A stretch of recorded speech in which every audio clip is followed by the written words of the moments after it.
Please like and subscribe to our YouTube channel, The Grasshopper and the Bear. We appreciate your support. Hey, Mr. Hey. Eric Watson, how you doing, sir? What's going on, brother? What's going on? Yeah. How you feeling? I know recently I saw in your post you got discharged from the hospital. You fell ill with COVID. How's your recovery and how are you doing? I'm doing good, man. I had COVID and pneumonia at the same time, man. Wow. I was in the hospital for 6 days. Yeah, man. It attacked my lungs. Had some serious inflammation around my lungs, and I couldn't breathe for days, man. But doing good, man. I lost 19 pounds while in the hospital, and I was only there for 6 days. So the recovery is going well, man. They had some good medicine in there that worked. Something called remdesivir. And, yeah, man, it got me back on my feet. So good. Yeah, that's really, really scary. Put things in perspective, right? Damn. bro. I mean, not that your job that we'll get into later doesn't put things into perspective every day, but that's really having a health scare is that's something, man. Bro. And you know what, man? Like, I'm a health nut, man. I try to eat good, get good night's sleep, eat my veggies, fruits, everything, man. I live a pretty healthy lifestyle. And You're not out in Vegas every other night or parlaying. Yeah, Okay. man. So for it to hit me like that, man, it scared a lot of people, you know. Sure. Do you know by chance, Eric, if you're vitamin D deficient at all? Honestly, I couldn't tell you if I am or not. Okay, because that is definitely interesting for you to be as healthy as you are for it to hit you the way that it did. And I know that, and I learned this in recent years, just how significant vitamin D is in terms of for your heart health, in terms of your immune system, different things like that. And a lot of people are vitamin D deficient, myself included. So that's what made me ask about actually taking a supplement daily for it. Yeah. I gotta ask you, Eric, were you born jacked or what, man? I've seen some pictures and I'm looking at you now, man. He's and blessed. The camera, it's like the camera is you like breaking out the camera, man. You gotta tell us about this, man. How long have you trained weights and what did you do, brother? Tell us about that. Take us to school. I've been skinny my whole life. I was a track and field athlete, man. Like, I'll tell you this, I was so small, I couldn't even make half the football teams I tried out for my entire life, which is why I gravitated to track and field. Sure. And I actually got a scholarship to run track in college, man. And after college, I started picking up the weights, and I still couldn't gain weight, man. I didn't gain weight until I was probably about 32.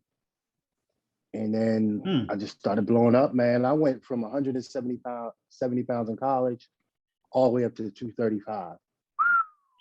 Just by lifting, like straight natural, no crazy supplements, you know, just working out. But my dad was a big man, you know. My dad was about 6'4", about 255. Wow. So he wasn't a small guy. So I think I got his genetics, but it kicked in super late in life. Sure. Now, him being a bigger guy, was he bigger? Like, because there's a few body types or a few physical characteristics to come into that. Was he like strong man big? Was he muscular big like you, or was he a combination of both? He's just a natural, man. He's just a natural strong guy, like country strong, you know. Okay. He was a military guy, so you know he did his thing with the fitness, but he wasn't a crazy gym rat like I am. And you know, like I just, man, like again, once I just started picking up the weights after college, man, I just started growing, man, and I ain't never looked back. Okay. Now, would you say that the fact that your father was a military man is what kind of encouraged you to go into law enforcement? Did that lay the tracks? Yeah, man, like our entire family, my grandfather served, man. Like there's just a long history of men who served in either military or law enforcement in my family. And, you know, it wasn't even ingrained in me because honestly, man, I didn't like the police when I was growing up because we grew up in a rough neighborhood. So, you know, our perception of the police was not good. But again, it was more, I was following everybody else in the neighborhood. Everybody else didn't like the police. So I didn't like the police. But when I went to college, one of my favorite professors was a retired FBI agent. And I'm like, man, this guy is cool. You know, this is not the perception of the police I had growing up. And he just kind of, you know, took me under his wing, man. I was like, you know what, I'm gonna go ahead and try this law enforcement thing, man. And to be honest, it's the best decision I ever made in my life. We met originally in the Clubhouse app. That was you and I were you know, semi-regulars. Are you still in the Clubhouse app? Yeah, Jiu-Jitsu Happy Hour. Shout out to them. man. And if you are, how's George and Yeah, Pilot in the crew? man. Everybody's doing good, man. I check in. I probably check in there once a day. Like I don't sit in there for long hours like I used to, but I'll check in because those guys kind of like family, you know. So they were checking up on me while I was in a hospital and everything else, man. So it's like I feel obligated to check in on them every day. But everybody's doing well. George is doing good. Pilot, you know, still flying like crazy. You know, looking for a different gig because I think they're driving her crazy. But everybody's doing well, man. Nice, nice. Kendrick, if you ever, I know you recently subscribed to Clubhouse, I think, on your the app. If you ever want to meet some cool people, you check out the Jiu-Jitsu Happy Hour room. I was in there for a while. Yeah, it's great people, great vibe. So meet some cool people All like people. Eric Watson. So it's a good deal. That'll work. How long have you been on the force, and how many more years would you do you think you would do it? Would you like to do it? Because I mean, number one, it's a blessing to be able to be. I'm sorry, to be able to have a conversation with you now, just because it's a dangerous job, you know. So Yeah, 100%. man. So to retire, you have to do a minimum of 25 years, okay, and you get, I think it's 60. The minimum you can get is like 62% of your salary, and full health benefits at 25 years. I'm 14 years in now, so I have a little less than close to 10 left. And I'm probably going to stay and I'm going to finish up my 25 years of service. I can do 10 more years with these. I'll still be young. I've been on a SWAT team for the past 7 years. So pretty much half of my career I've been on a SWAT team. do you feel like you'll finish it out? I'm sorry, please quit. No, yeah, I'll probably finish it out here. It like you said, it is a tough job. Sure. You know, we got so many things that happened over the past 2-3 years within law enforcement, you know, other agencies, not my own. Yes. And it gave us a black eye, man. And it doesn't matter, like if I'm trying to be a good police officer, when the officer does something bad, we all gotta wear it.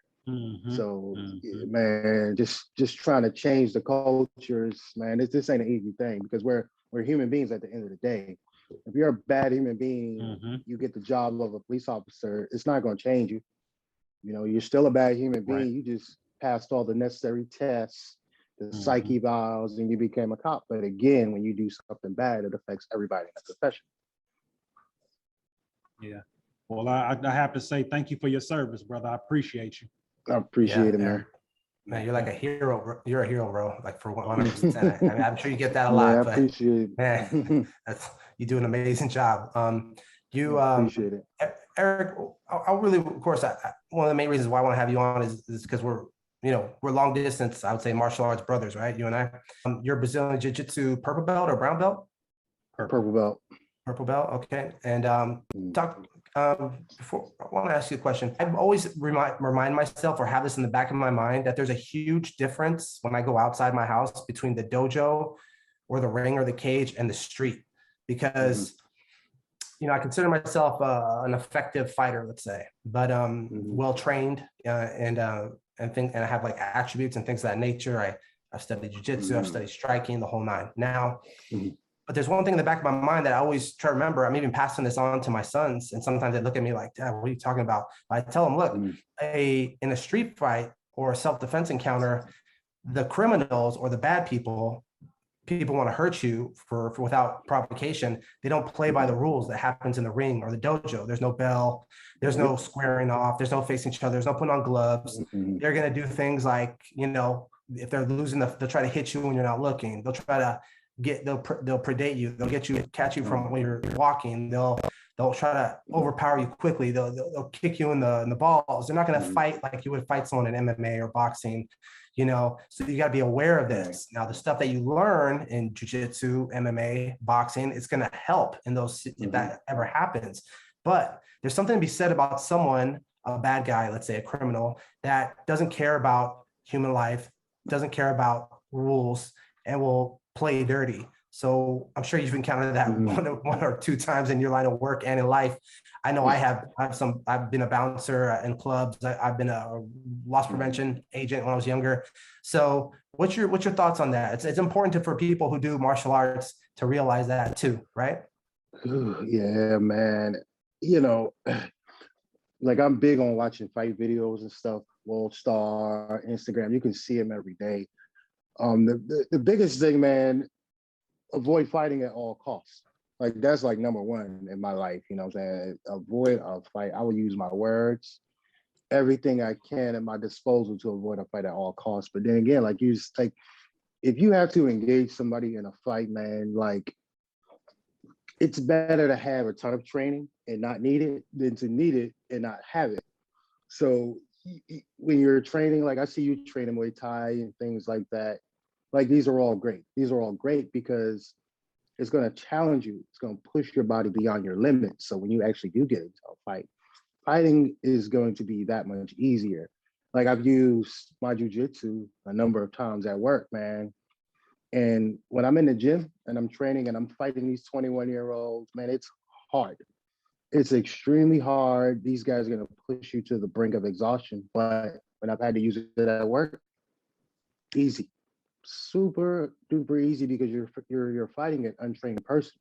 They're not going to the limits that you're going to exhaustion every day in the gym, man. Everything that they're learning, most martial artists, like if I approached you on the street and let's just say you committed a crime, it's a very huge probability you're going to go peacefully. You're a martial artist.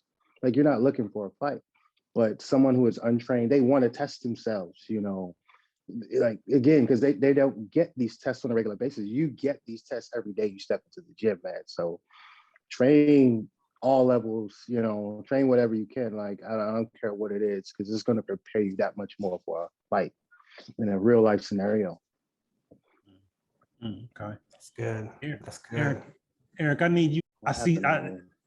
One of those is a bronze medal and one is a gold, I believe. Oh, are you talking about the IBJJF tournament? Yes, oh, yes, man. sir. Yes, sir. Talk about that, please. Man. So please. I compete in jiu-jitsu as often as I can. And the first one, when I got the bronze medal, I competed as a blue belt at the International Brazilian Jiu-Jitsu Championships here in DC. Stiff, very, very high level competition, man. These guys came ready. I was ready too. I trained real hard for it. But the guy, man, I won my first match. And the guy I competed with in my second match, he won the entire thing, man. He took me to a level of jujitsu, man. I couldn't beat this guy, man. And my heart, man, was just racing. And man, you want to talk about fear, man? Like, again, I prepared myself. Like, I put it all on the mats. But the guy beat me fair and square. He was a better practitioner that day. He won the entire thing, and I took third. And I was like, you know what? I'm going to walk away from this thing, you know, go back to the drawing board, and I'm going to try again. So I let a year pass, man, and I trained.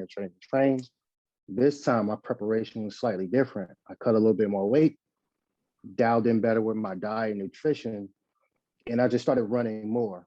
I ran more. I wanted my cardio because, again, the guy who beat me the previous year, man, he was like the Energizer Bunny. He was nonstop. And I was like, you know what, if I want to win this thing, I got to be better than him. And then next year when I came back, man, I don't like to talk highly of myself, but because my preparation was so good, man, I pretty much mopped the floor with everybody they put in front of me, man. And I won gold the following year, man. So it's all about your preparation, man. And that's what I told myself. And I brought my kids with me this time.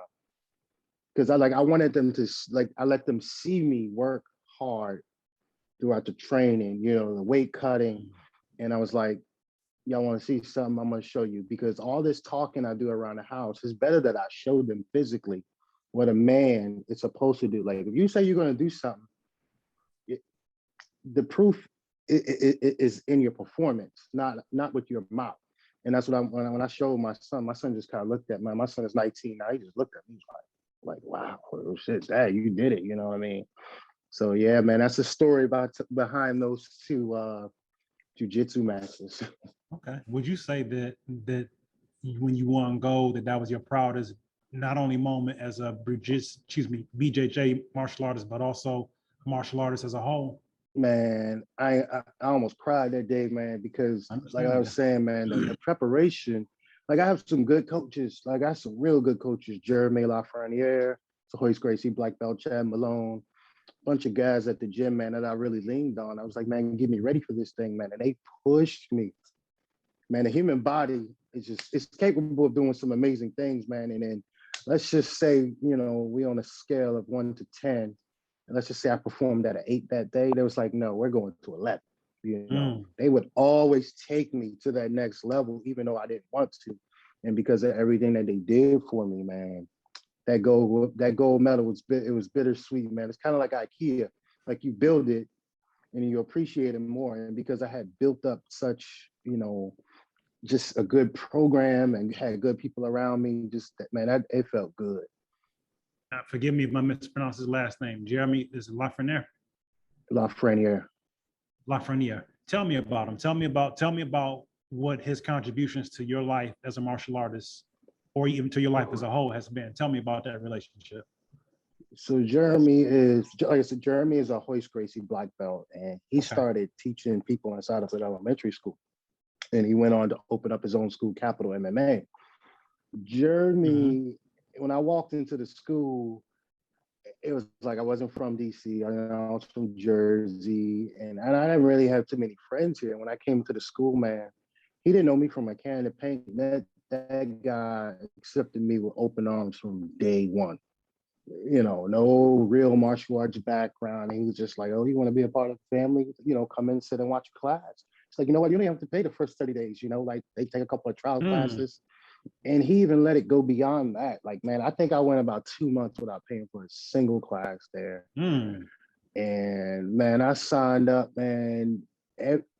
His demeanor and his attitude is so infectious. It affects everybody in the school, man. Everybody, one of his coaches, on down to the students, they're just like him. They treat you like family. You having problems, they will address it. If you want to compete, hey, they'll embrace that as well and help you compete. If you're a 9-to-5 guy who just wants to train for self-defense, man, that's fine too. That's why I said, man, when I walk into that place, it's like walking into my second home, because you got a sore arm today, go sit on the side, man, just take some notes and be observant. Nobody will kick you out. Everybody, oh, Eric, you hurt today? Cool. I'll see you after class. And it's just like, it's like going to a bar, man, having a conversation with your friends, it's a safe place. I love Jeremy, man. Like I'll go to the end of the world for that guy, man. He's a phenomenal coach. Wow. Awesome. Thanks for sharing that. Being that he was a Hoist Gracie black belt, had you had an opportunity to meet Hoist Gracie as well, or? Yeah, man, I met Hoist a number of times, man. Hoist is another good human being, man. Actually, I saw Hoist last month. Every time I see him, I get a ton of memorabilia signed from him. And I usually end up giving it away to people who are my friends that are fans of his. So I have a lot, man. I got a ton of stuff, man. Like hey, Eric, right here, brother. I'm gonna give you my address. I'm gonna DM you my address, man. Bro. I want some voice. Bro. Master Hoist. I'll send you a picture of 2 things that I have now, man. I'll hook you Really? up. Okay. Wow. Yeah, I got, bro. Yeah, that'd be amazing. For real. Bro, I'll hook you up. Yeah, matter of fact, I got. Yeah, as soon as we get off of here, I got you. Okay, thank you. Yeah, man. Well, how old were you when you first started training, and what did you start training when you first started? I started training jiu-jitsu, martial arts. Well, I trained kung fu and traditional karate as a kid. Okay. Off and on, because how old was I? Jesus, man, I was about 12 or 13. Okay. I was getting into a lot of fights in the neighborhood, man. And the guys in the neighborhood, they were mopping the floor with me, man. I was like, man, I need an edge from these guys. Sounds like my childhood. Okay. Man, I could not win a street fight to save my life as a kid, man. I just was losing constantly. It was about 12 or 13. I couldn't stick it out though, because again, the neighborhood I lived in was so rough. when I would, there was just like I remember a day when I just had to stop going altogether, man. I got jumped by a group of kids walking home from martial arts, and my mother was just like, Eric, this is, yeah, my mother didn't have a car to transport me to and from, so I had to give it up, man, because every day kids were just trying to fight me constantly for no reason at all. So I trained in traditional arts as a kid, and I liked it, man. I feel like I was grasping those concepts pretty good, but I let it go until I became, full grown adult and started training in Muay Thai and Jiu-Jitsu and all this other things. Okay. But that's inspirational in itself for you to have started training seriously later and then to walk away, and to have a bronze medal and a gold medal and you started later, man. That's a heck of a story of inspiration, for anybody. You're welcome. I appreciate you sharing that, Now, we talked about you being jacked earlier on in the video because it's evidence, because I'm looking at you in the camera perspective, brother, and it's hard containing you. You know what I'm saying? I can't tell you that you've been sick. So I'm, like I said, glad you're feeling better. Now, tell me about, you're welcome, how often you train your BJJ within a week, and tell me about how often you train your resistance training, strength training, weight training in a week. So BJJ, I try to get in a minimum of 2 days a week, like minimum. And that's like, if like all the guys I work with, they train jujitsu as well. So, some days I'll train at work, some days I'll train at the gym, sometimes I'll cross train at another school. So I try to get in about somewhere between 2 to 4 days a week. I'll try to fit in at least one day of Muay Thai. I'll meet up with my striking coach, Amin Balafreak. Oh man, that dude's an animal. And weight training, I try to 4 days a week, mandatory 4 days a week, because when you're doing it all and you're putting it all together, man, I kind of, not like, you feel like you're an unstoppable force, man. It's almost like you got a superpower that everybody else doesn't have access to. So it's like, if I miss a day in my program, I'm pissed, because again, I'm 40 years old. When I'm in the gym, it's 20, 21-year-old wrestlers, aspiring UFC athletes. These guys, they want to go pro, man. So if you want to rock and roll with them boys, you got to come in there with your A game. And I feel like when I miss a day, it sets me back. So I'm consistent weekly, man. You ask Xavier, man. I post stuff on Instagram, but that's not everything that I do, man. But I come with it, man. My mindset is you must train like a professional athlete. If I'm not training like a professional athlete, I'm not happy. That's a good standard to have, let me tell you. Now, you spoke about when you went back to get the gold medal in competition, you spoke about how you dialed in your nutrition. And I didn't understand until I got older how significant, and I'm even still learning at this point, I'm 42, about how important your nutrition is in terms of how you function. Actually, you got a quote. Oh my gosh, there was a quote or something that you said that I wrote down that was actually pretty cool, and I cannot find it, but I'll come back to it later. What I was going to ask is, what kind of nutrition do you adhere to fuel your body? Are you a low carb guy, a keto guy, a carnivore guy, a vegetarian, vegan? Moderation, how do you play it? Yeah, so I've tried keto, and only because people kept asking me about it. If you ask me a question about a diet that I've never tried, I'll tell you straight up, I've never tried it, and I won't even give you my opinion on it. I've tried it. Keto did not do anything good for me, only because of all the stuff that I do between work, jiu-jitsu, Muay Thai, and being I was so low on carbs, I had low energy levels. So I couldn't perform to high levels. So my mindset is low carbs. Okay. Eat carbs, but like I'll eat a good carb, like a sweet potato, red potatoes, but in small quantity. So I have energy to last me throughout the day. Sure. And my diet is very basic: grilled chicken, ground bison, salmon, tilapia, and I always have a ton of leafy green vegetables, spinach, kale. Like I pack those into my meals even more than the meat that I eat. And again, like I said, a simple carb. I love sweet potatoes because they're not heavy on my body. I can still do what I need to do, man. I achieved the physique I want for myself. You know, I don't need to be Ronnie Coleman or Mr. Olympia, but you know, when I put a shirt on and I go outside, like I like to look good, man. So simple diet, nothing crazy. Anybody could do it. I do all my meal preps myself, you know. So again, man, I like simplicity. Okay. Okay. Hey, and it's something that you can stick to it. Oftentimes, if it's something that you can adhere to on a consistent basis, then that's what's up. Well, tell us about Watson Multimedia. So Watson Multimedia, man, it's something that came about that I didn't even believe in, to be honest with you, man. Okay. Like years ago, when I first started my weightlifting program, I always had a cell phone with me in the gym. And every time I would reach a new like PR, a personal record for myself, like I could barely bench 225 at one point. So one day, man, I had somebody, man, hold this camera. And I started cleaning. I was like 265 one day. One day I'm bench pressing 300. So every milestone that I reach, I would record it. One day I bought a tripod, brought it into the gym. And again, man, it's something about when you set the camera up, it makes you push to that next level. And I just kept posting and posting it in my Instagram. I had an Instagram before this that was more popular. I had over like, man, I almost had 20,000 followers from all the stuff that I was doing. I deleted it, but that's a long story. And because I kept recording myself doing stuff, one day somebody was like, Eric, you should do a video for me. And I did a video for them. And then he was like, man, I'll pay you to do something for me. I started editing. Well, you know what, man, I started buying camera equipment and somebody was like, man, you should create an LLC. Then one day, what's her name? I had my fancy Sony camera. There's this Spanish artist named Amara La Negra. I was hanging out. I carry my camera. Yeah, I know who that is. I know who that is. Yeah.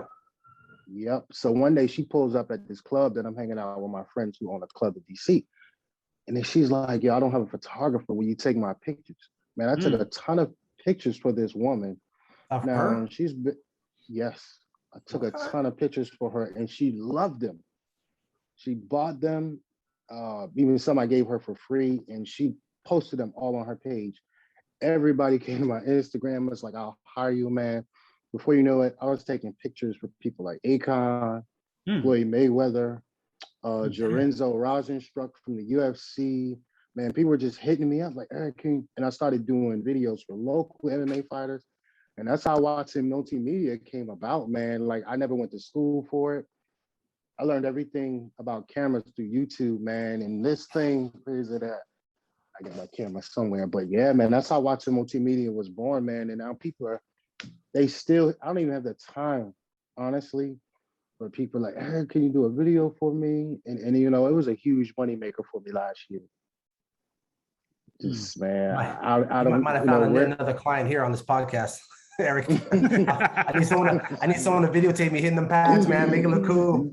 Bro, I'm telling you, I'm serious. Man, it's all good. I talk to Kendrick about it all the time. I go, man, I just need someone with those legit cameras, kind of follow me around, getting the right angles, and then we edit it, and it's gonna look sweet for the content for the YouTube channel. But I always got my phone propped up against a pillow or a book, and then it like falls down. Man, it's crazy. Like the local fighters here, man, they all know me.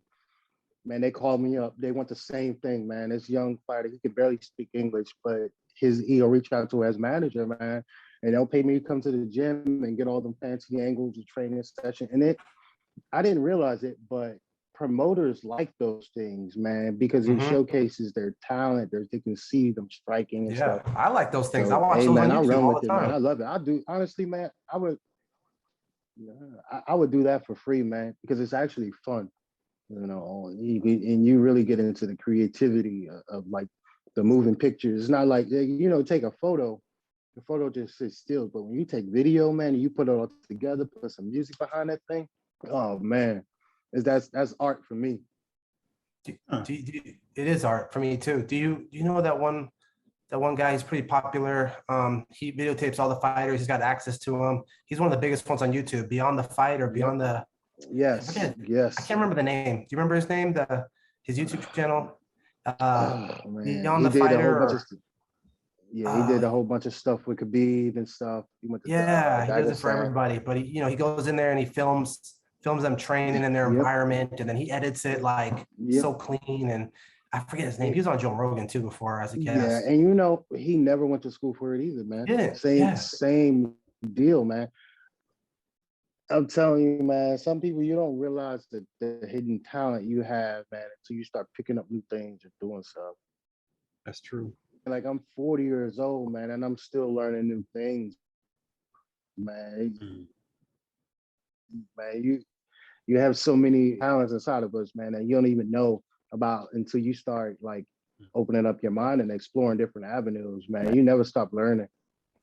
You know, I on that tip, one of my motivations for actually starting this podcast was when I seen my boy Kendrick on YouTube with his producing his short films, and I didn't even know he did that. I had no idea. Oh, wow. Him and I hadn't talked for years, and I hit him up. I'm like, "Dog, you're making short films on YouTube? Those are sick." You know, and then I was like, something clicked in my mind. I said, I've been wanting to do a podcast for a long time. I'm like, I should do it, man. I should, you know, follow my dreams or my aspirations, just like he's doing. So he inspired me to start. One of the people that inspired me to start the podcast. So shout out to Kendrick, man. Your short films, Bad Day 1 and 2 and 3. And you know what, Xavier, like a big thing, like people, they always say, well, I'm gonna wait until I get, you know, learn some more. I'm gonna wait till my money is right. I'm gonna wait until the next month. Like, what are we waiting for? Like, you know what I'm saying? Like, there's no reason to wait. Man, jump off the deep end of the pool, man, and jump right in there and do your thing, because you'll be surprised who you motivating and who even watching your stuff, man. And like one day, man, this young kid from Kuwait, he says, Eric, I ain't seen none of your fitness posts lately. Why you stop posting fitness stuff? I said, oh man, I'm laying low because I feel like I'm too like I'm getting too into myself, you know, for social media. He said, man, your posts inspire me. He said, I emulate some of your workouts. You motivate me. He's like, please don't stop doing that. And I was like, man, you know what? You're right. You know what I'm saying? Like, you never know how many people you're inspiring by doing your podcast and other things. So, man, yeah, man, keep doing it, man. Go for it. Yeah. Yeah. Eric, I want to ask you one of my questions. Another one about martial arts.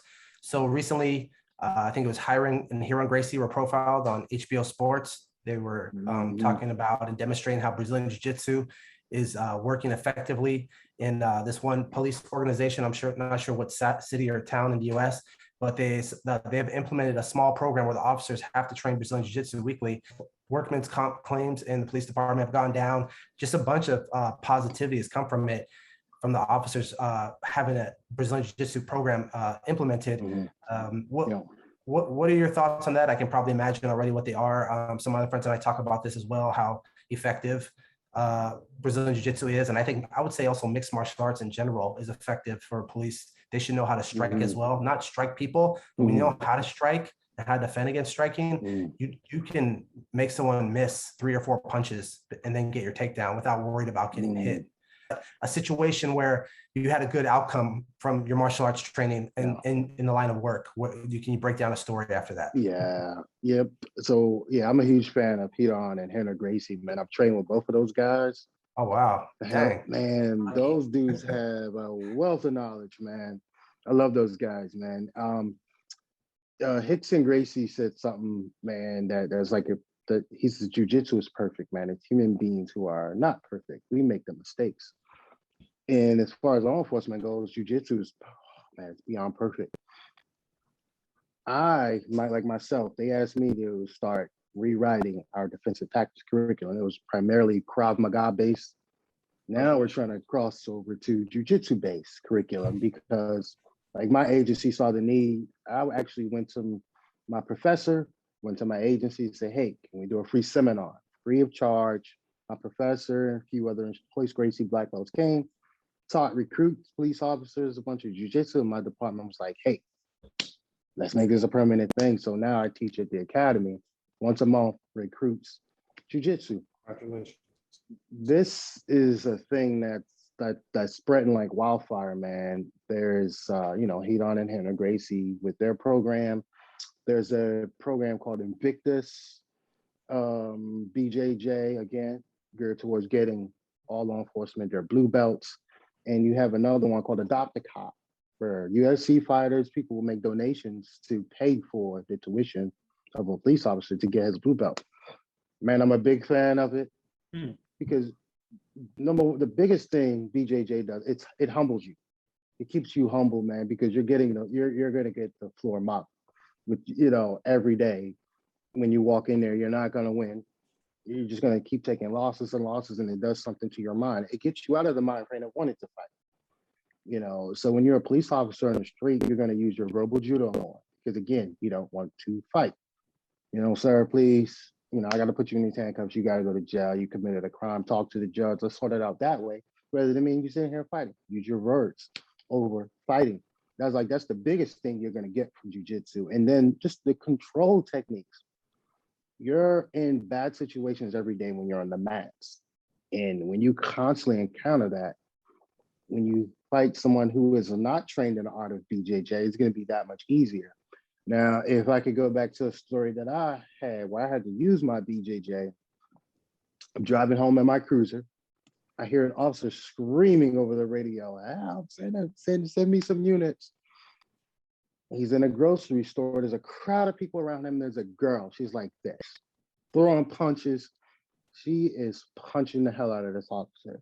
And he can't do anything with his feet now. She's a very skilled fighter. Where she learned how to fight like that, I don't know, And so I grabbed the female, I do a basic takedown. I take her to the ground. I didn't hurt her. And I put her in something called a Kimura. And I held her there and she's like, "What are you doing to me? And get the F off my arm." I said, "No, ma'am, you gotta stop fighting." She tries to bite me. So I put a little bit more pressure on her and she starts screaming my shoulder. "All right, ma'am, I'm gonna ease up the pressure now as long as you stop fighting." She stops fighting. She's not hurt. I'm not hurt. No more fighting with the other officers, no more biting. We put the handcuffs on her and we took her, the officer took her to jail. So the officer he said, "Man, where'd you learn that?" I said, "Man, it's basic jiu-jitsu 101, bro." He's like, "Where do I sign up?" So jiu-jitsu teaches you to use the minimal amount of force necessary to effect an arrest. We don't want to hurt people. We don't want to send them to the hospital. We don't want to be seen on video doing this stuff. It's not that you can't do it, but the public perception, the general public doesn't want to see us on the street having boxing matches as police officers. They don't want to see it. We work for the people, man. So you got to give people what they want. And again, when you use very minimal amount of force to effectively control another human being, get them in cuffs, send them to jail, let them talk to the judge. We're not having these CNN, reports about officers using excessive force, man. Again, there's a legal process where you get a lawyer, you talk to the judge, nobody has to die. Jiu-jitsu, just like you were saying earlier about the agency, man, it's real, man. Your use of force within an agency is going to go way down when you employ, a martial art like jiu-jitsu. I think goes back to also another good point you made was that jiu-jitsu tests you. And on a daily basis, your test. So your character is tested. It's not, maybe your character develops more, even as an adult man, police officer, your character will develop. Mine does continuously because I train regularly and I push myself. So I can even feel, I was mentioned to Kendrick earlier, how fatigued I am from training last week with my kickboxing coach. And, I feel my character just getting stronger from training with her regularly and increasing the training. I feel more confident.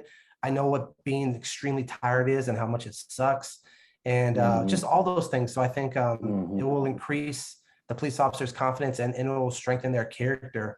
And a lot of street fights or self-defense situations I found myself in the past few years, they were few to none. And believe it or not, they started out potentially bad, but they never went anywhere. And I think a lot of that physically, because a lot of that had to do with my character or my vibe that the antagonist feels when we're face to face. I think they can sense that I'm not afraid of them and that and I really believe it. But I also give them an out. I act like a gentleman. I'll give them an out in the interaction to where they can save face or, or we can both walk away amicably. I always leave that kind of exit door for everybody. If I get into a confrontation with someone, which happens almost never, but, I think that martial arts and doing jiu-jitsu will help you have that, Yes, sir. How long have you conducted the BJJ seminars? We just when did we start? We did our first one last year, the year before COVID hit. We did our first one, and because it became such a big hit, man, they just been inviting me back once a month. And every time there's a new recruit class comes in and they near the end of their police training, we do about 2 or 3 days of training with them, giving them some basic jujitsu techniques, and we give them some real life scenarios, just to give them a realistic look of what a fight is going to be like when you're on the street. You said that you would do what you do with the multimedia company for free. So would you say that that's a passion for you? Man, I'm super passionate about it, man. The only downside about it is it's such an expensive hobby, man. Just the cameras, the lenses, man. Like some of these cameras are $3,000-$4,000. Like my camera setup is $3,000, man, and I had to save up for months just to even get it. So yeah, man. Yeah, I would definitely do it for free, but unfortunately, a lot of people I do have to charge just to make sure that I can keep up with my equipment. But yeah, man, I would definitely do that. I'm passionate as hell about this.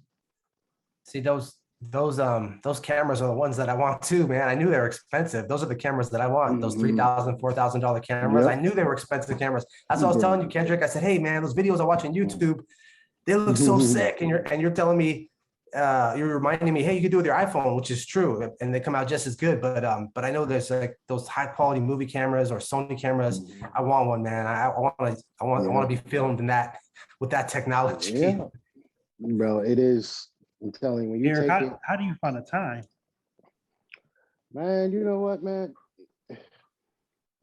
Finding a time is simple, man. You just time management. Like I get up super early, most of the time I work from 6:30 in the morning till 3 in the afternoon.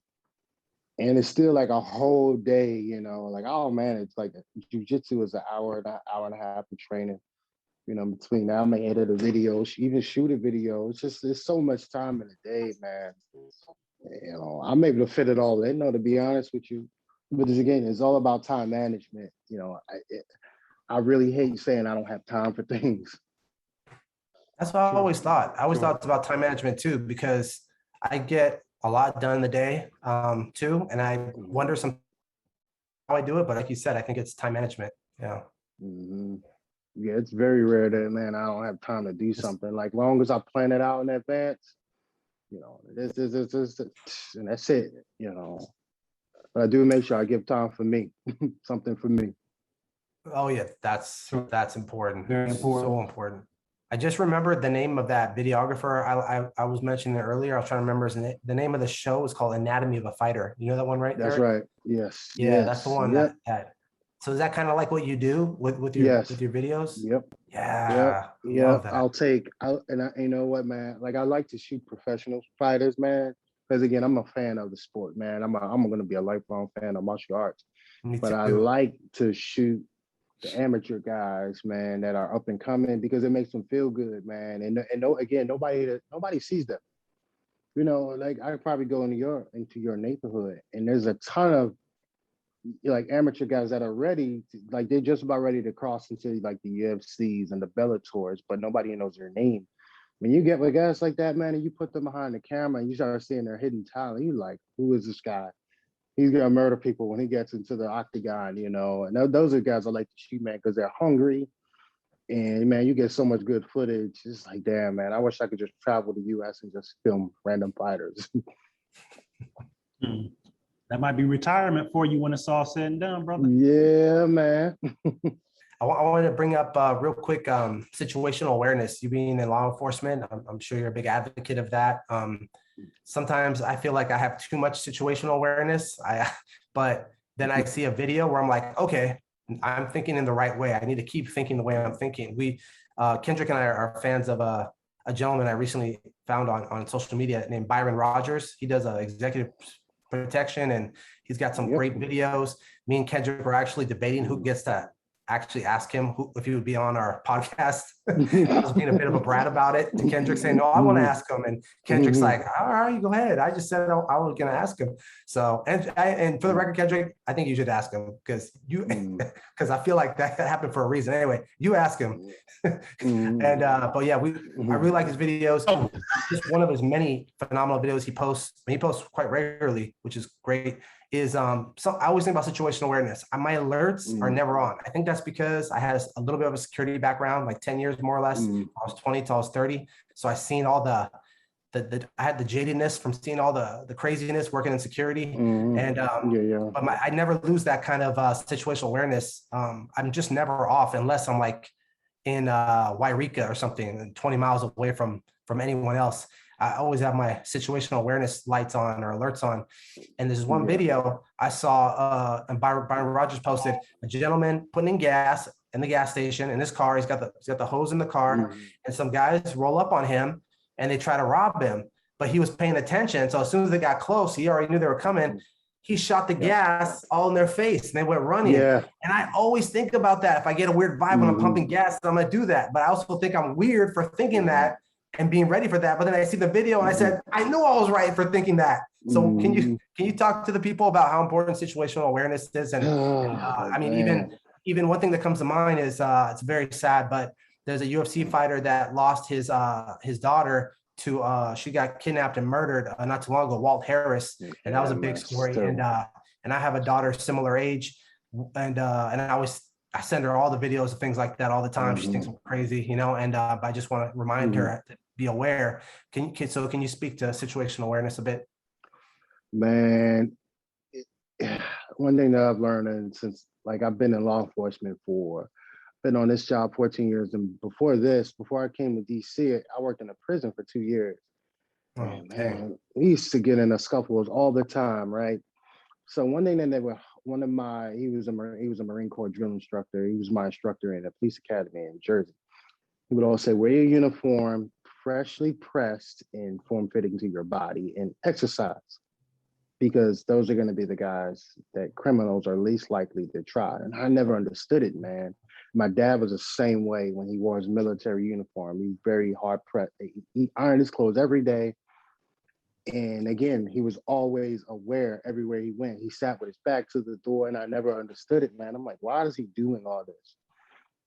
One day I sat down with an inmate when I worked in a prison, and he said, Officer Watson, he's like, we never gonna get you. He's like, you know why? Because you iron your clothes, you exercise, and you're always watching us. You're nosy.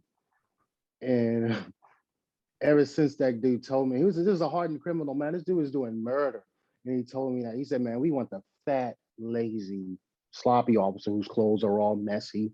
He doesn't care about himself. That's the guy we want to go after and attack, you know. And this was an inmate who told me this face to face. He's like, the day you stop paying attention to us is the day we're going to get you. You know, man, I was just like, wow. He just told me he's going to get me if I stop paying attention. And I'm the same way now as a police officer. He was like, I don't want to say I'm paranoid, but like you said, man, everywhere I go, like people get upset with me because I'm not looking at them in their eyes. We're sitting across from the table. I was like, you know what, man, I have a responsibility to protect you right now, even though I'm not hired help, but I'm your security right now. So if anybody who's going out with me, you got hired help, because I'm always like this. I understand the world we live in. It's not a perfect world, man. There are always bad people lurking around, looking for people who are not paying attention, looking down in their cell phones. You know, it's just not, they're not looking for danger. Man, it's a dangerous world we live in, man. You see a lot of bad stuff on this job and in everyday life. So yeah, situational awareness got to be high on your priority list. I agree. Absolutely. Rose Namajunas, Wang Lee. Oh my God, I'm dying to see that rematch. I actually, man, I don't think she deserved that rematch just yet. Wang Lee, yeah, I know, right? But maybe she's got a lot of fans, you know, Chinese fans, and it worked, you know, for the promotion. You know, what that tells me is that the UFC and everyone else felt like Rose got lucky with their knockout. That's what it tells me. And honestly, right, man, that's to me, Rose is such a talented fighter. That's not luck, man. That woman puts in serious work, man. I'm disappointed that they gave her the rematch. She's supposed to work her way back for that. I agree. I agree. But I still want to see that one. I still want to see. Yeah, I don't mind I seeing don't. Rose do her thing again. mm, I don't want to see Kobe and Usman again, but I like Usman so much, man. I just like watching him fight. You Watching his know, he be artistry. man, that dude He paints a is. picture with his You know fists. how you, man, you know how you watch a complete fighter like Khabib. I think he's a complete fighter. You know, when Tyron was at the top of his Right. game in his prime, he was a complete fighter. Like I like watching a complete fighter like that, man, who's just tough to take down. His wrestling is good, his striking is good. Like everything just kind of comes together like a puzzle. And man, Kobe is a good fighter. And to watch him handle Kobe the way he did when he fought him is just like, wow, that dude is good. Elite of the elites, you know. I agree. Floyd Mayweather, John Jones, and Anderson Silva. I seen pictures with you and all three of those gentlemen. Was that a blessing that came with with the multimedia? Tell me about that, please. Yeah, man. Oh, Anderson Silva, he came to town. Me and him actually did a training session together, man. We did What? some, How was that? yeah, man. How'd that go? Yeah. Bro, when I tell you What? mind blowing, we did some like Wing Chun stuff. We did some jujitsu. He showed me some triangle variations on the ground. He triangled me a few times. We did a lot of just striking stuff, man. And you know, he did a shout out from our Watson Multimedia, bro. That right there was just kind of like I was a fan. I couldn't even focus. Like we were doing some Wing Chun stuff where he was just like blocking like the fist with his fist. And I was just staring at him like you know, being like in my mind, I'm like, I'm a fanboy right now. But he's trying to teach me technique. And I'm just like, I can't I couldn't process it, man. I've been a fan of the guy for so long, but he's embracing me like as a student on this day. And I was just like, man, I can't even focus, you know. My mind was just like, wow, Anderson Silva training me. John Jones, he will actually verify this. I challenged him to a grappling match. Um, I walked up, he was having a UFC event at a UFC in Fairfax, Virginia. I applied for a UFC media pass. The UFC granted it. I was like, holy, they granted my media pass. So I show up at this event with my camera. I start snapping pictures. And I was like, hey, John, man, before I roll out, you got to give me a picture together, just, you know, and sign my gloves. He was like, man, bring that over here. Let's go. And I said, before we do that, I want to challenge you to a grappling match because he was a blue belt at the time. He says, what belt are you? I said, I'm a purple belt. And he looked at me. He said, man, I'm not messing with you. He was like, man, give me your gloves and stuff, man. We took a bunch of pictures and stuff. And yeah, so Floyd, yeah, man. Floyd, he knows someone that I'm familiar with in the police department, and he was out this way doing an event. And man, I just kind of like again had my camera with me. Say, bro, let me take some pictures. Man, come on over here. He signed a glove for me, a shoe, and then I ended up seeing him. And then I actually saw him at his club in Vegas. Ah. I was at his club in Vegas. You know, I waved at him. And he was got Floyd, and he was over there with two beautiful women, man. Big duffel bag, Louis Vuitton bag of money. So this was at his girls collection club, man, strip club. And I'll be honest with you guys, like I was over there tipping his girls. They were dancing. So I'm Wait like, a minute. let me That might be tip the best part of the interview. Just kidding. Go ahead. I'm not kidding. Continue, bro. please. So I was there's a bar, there's a stage, and his girls were dancing. I was tipping his girls. You're in Vegas, right? Have a good time. I'm tipping the girls. Floyd gets up from the two beautiful women that he's with and his duffel bag of money, says, I'll be right back. Walks up to me, puts his arm there, hey, Eric, let me show you around the club, man. He said, I appreciate you for tipping my girls. He says, a lot of guys will come in here, they want to see me, and they forget about the girls. He said, man, you said, what's up? You went directly to the girls, you tipped the girls, you spent money in my club, so let me show you around. Man, he showed me around the club. He was super nice, man. I was like, man, this is an unforgettable experience, bro. That's what's He up. treated, yeah, man. So, Man, man, that's surreal. That must have been surreal. Damn. bro, All three of those stories were good stories, man. Dang, every one of those bro. guys that you talked about came with a good You can story, man. It retire wasn't now, just a Eric. picture. You did it all. You've seen it Dude, all, man. man, yo, Man, Lived that you had a life. good story with every I thought I had some good stories. Those are good. man, man, that's I, impressive. Wow, man. man, it's something about fighters and like the energy that they have, man. Like, I met NFL guys, they were kind of a-holes, you know what I'm saying? Basketball players were kind of a-holes, but something about the fighters, the boxers, the MMA guys, man, they're like so down to earth. Jarenzo Rosenstruck, man. When again, I applied for a Biggie media boy. pass, Biggie boy. BG Boy. And I saw BG Boy in DC. And the same thing, man. I asked him, hey man, can I take your pictures, man? I was like, this is free, bro. I just want to take your shots. Dude took my shot. I took his shots. And after he won the fight, he knocked out over him. He goes back home, and the picture that I put on my WhatsApp team, man, he said, Eric, can I have this picture? I gave him the picture. He actually posted on his page, ESPN reposted it. He made sure that they gave me credit for the posting, man. And I was like, man, you didn't have to do it. He says, no, this is a really good picture. I like the shot. You deserve this.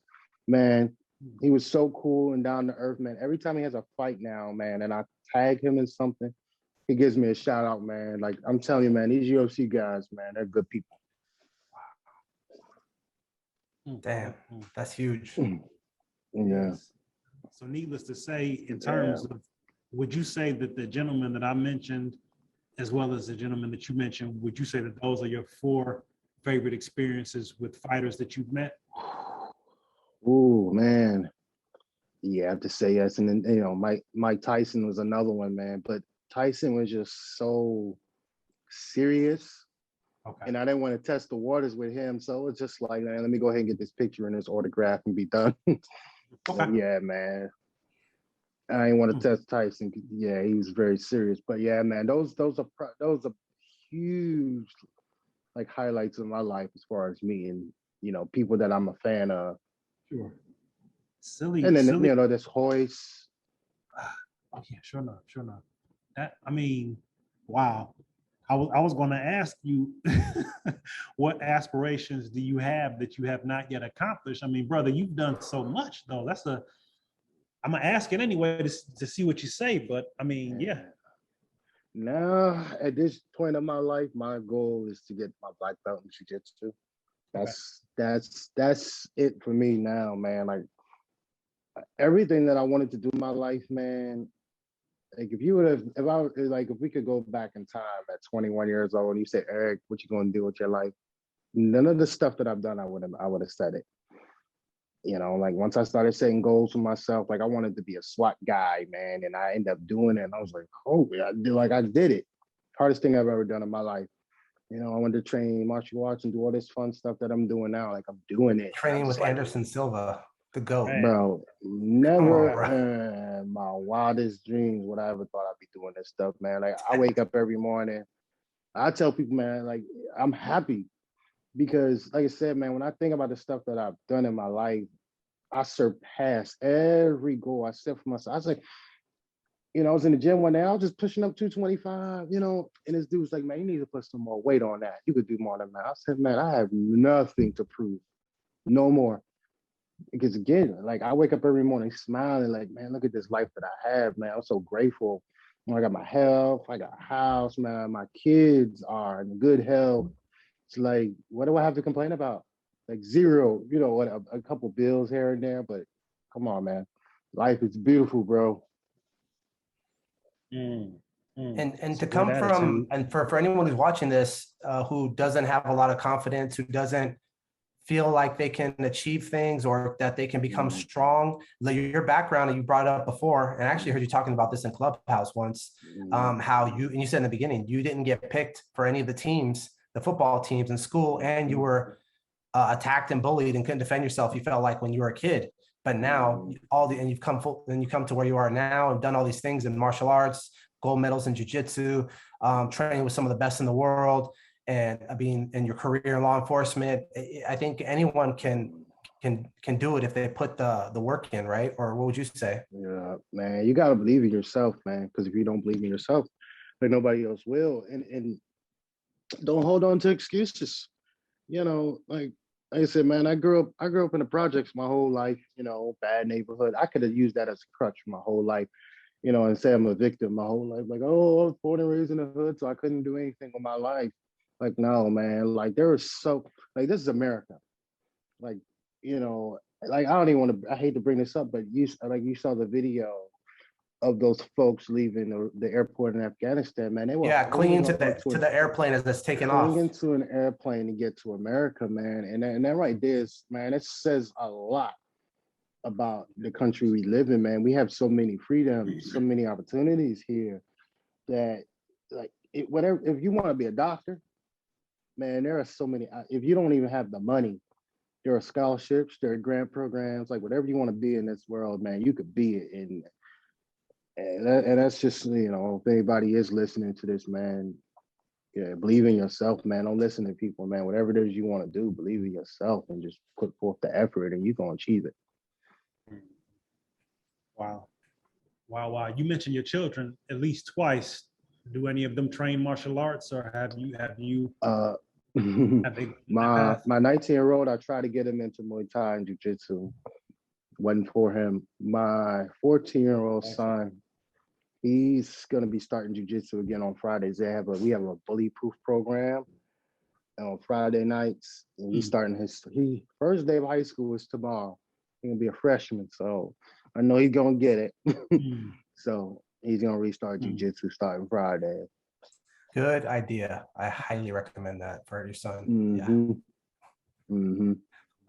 My poor son, my poor 12-year-olds, Eric, we're always in the house grappling, boxing, or sparring before he goes to school. Because I'm like, and it's messed up because what I went through when I was his age, it's not, I doubt, it's nothing like how it is now. Like similar, not similar to you, Eric, but I hear some things similar, your childhood, and some things with me was similar. I got bullied, I couldn't win a fight, I got attacked for no reason.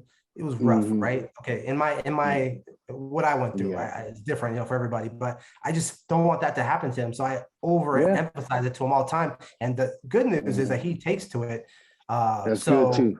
Yeah. But it just gives me some, I guess, some mental relief when he goes to high school. I think he'll be ready, you know, somewhat. Oh yeah, and yeah. Good for him. It's gonna be super ready. Most definitely. Eric, have you seen any videos of his baby boy training, man? He have. See it. Enzo is serious business. I would it's love good that. To start training early. It's good to train early too. Yeah, it's important. Eric, who would you say is the most influential person in your life as a whole?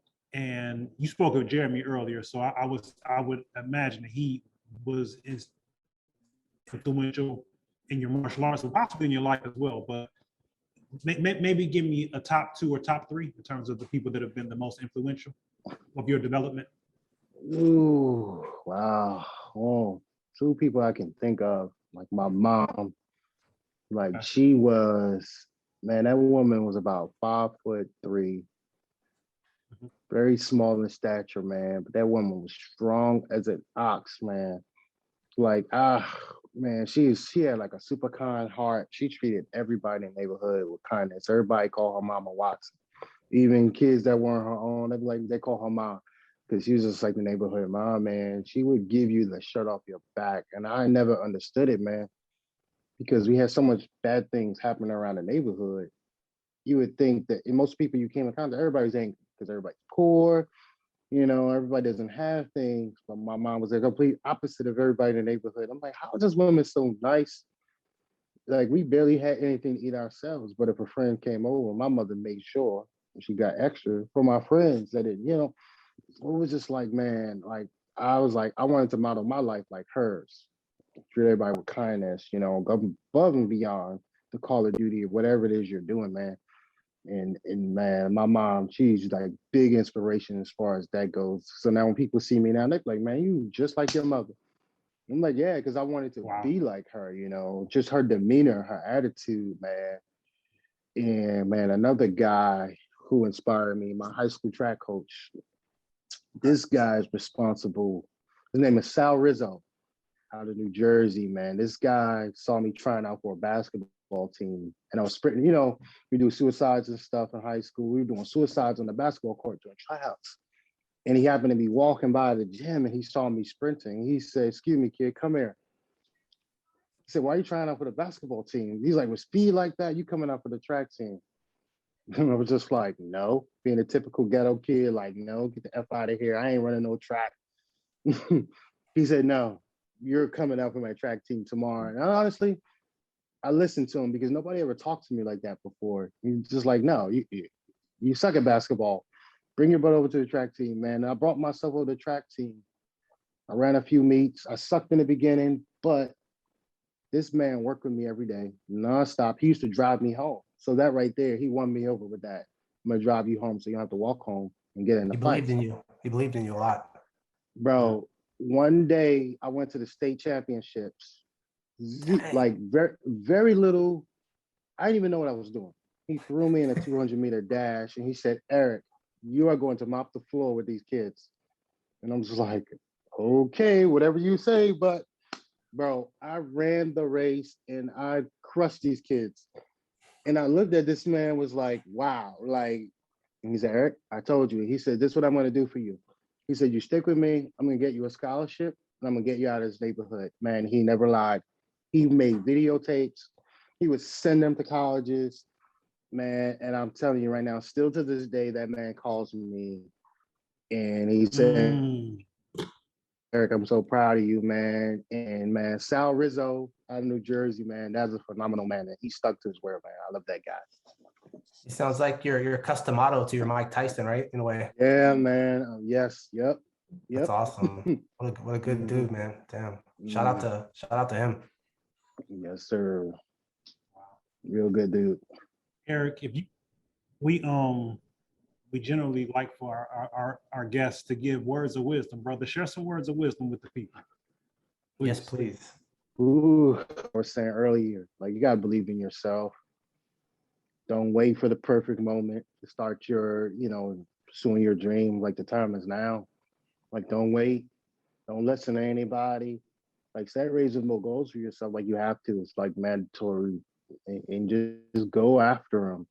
Because like the more you wait, the longer you're gonna procrastinate, and then you're never gonna do it. Like just jump out there. It's gonna happen for you. As long as you keep putting good energy into the world, like it's gonna come back to you. You put bad energy out there, it's gonna come back to you 10 times stronger. So forget about all that, man. Stay positive, put good energy into the world, and trust me, it's gonna come back to you. That's some good advice. I like that. Mm. Eric, where can people get a hold of you, or if they want to follow you on what are some of your socials you could give us so we can have people follow you? Yeah, my Instagram is Mr. E.M. Watson. That's my personal private. It's not private, it's open. And then, my multimedia, Watson Multimedia. It's a little still right now because I haven't shot anything in a while, but I'm going to get back on it in a few. Okay. Okay. Well, hey, thanks for joining us today. Thank you for your time, Eric, man. It's been a pleasure. Man, I hope to talk to you again sometime in the future soon. Really appreciate it. Yeah, brother. Anytime, man. And I'll hit you up on Instagram, man. I'll shoot you some Hoist memorabilia.